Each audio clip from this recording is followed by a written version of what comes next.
BSF कडून operation सिंदूरचा एक नवा व्हिडिओ जारी करण्यात आलाय। ऑपरेशन सिंदूरच्या दरम्यान पाकिस्तान हे दहशतवादी भारतामध्ये घुसवत होतं अशी माहिती समोर येते। 40 ते 50 दहशतवाद्यांचा घुसखोरी करण्याचा प्रयत्न ऑपरेशन सिंदूर सुरू असताना होत होता। बीएसएफच्या जवानांनी याच दहशतवाद्यांचे अड्डे उद्ध्वस्त केले। बीएसएफ कडून ऑपरेशन सिंदूरचा हा नवा व्हिडिओ जारी झालेला आहे।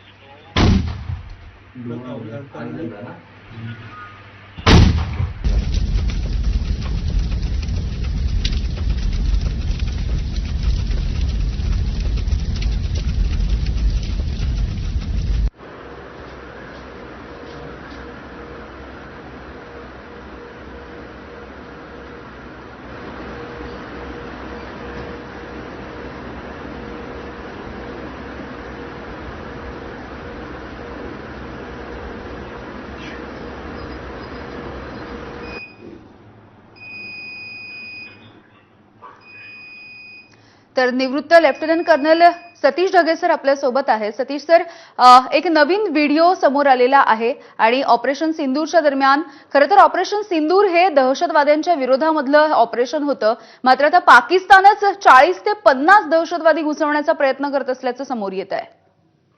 नक्कीच यामुळे पुन्हा एकदा या ठिकाणी प्रूफ झालेलं आहे की टेररिस्ट ऑर्गनायझेशन फक्त त्यांचे दहशतवादी भारतामध्ये त्या ठिकाणी पाठवत नाही, तर खऱ्या अर्थानं त्यांचा कर्ता करविता आहे पाकिस्तानचं लष्कर, पाकिस्तानचे रेंजर्स आहेत आणि हे प्रूफच आपण जगाच्या समोर त्या ठिकाणी ठेवलेलं आहे। वेगवेगळ्या प्रकारचे टेररिस्ट लॉन्च पॅड आपण त्यांचे उद्ध्वस्त केलेले आहेत आणि यामध्ये आपल्या लष्कराच्या सोबतीला बीएसएफ जे आपले पॅरामिलिटरी फोर्सेसचे जवान आहेत ते सुद्धा कुठे मागे नाहीत हे आपल्याला स्पष्टपणे दिसतात।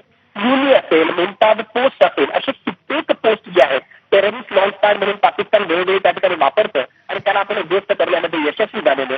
मुळातच पाकिस्ताननं भारताविरुद्ध 4 वेगवेगळ्या प्रकारची युद्ध त्या ठिकाणी लढली, पण पाकिस्तानचं लष्कर आपल्या विरुद्ध जिंकू शकत नाही हे सत्य आहे। त्यांना दहशतवाद्यांचा कुठेतरी जे आहे फायदा देऊन त्यांना जे आहे अशा प्रकारे इन्फिल्ट्रेट करण्यासाठी मदत करून भारताविरुद्ध काही आपल्याला यश मिळू शकतं का यासाठी ते नेहमीच प्रयत्नरत राहिलेले आहेत। आता पुन्हा एकदा जगासमोर आपण हे प्रूफ त्या ठिकाणी दिल्यामुळे जगानं आणि मुख्यतः अमेरिकेनं याकडे पाहणं आवश्यक आहे की खऱ्या अर्थानं पाकिस्तानच दहशतवादाचं कशा प्रकारे एपी सेंटर आहे, तेच खरं मूळ कसं आहे हे जगाला आता या सगळ्या प्रूफकडे पाहून एक प्रकारे पाकिस्तान विरुद्ध ऍक्शन घेण्याची गरज आहे।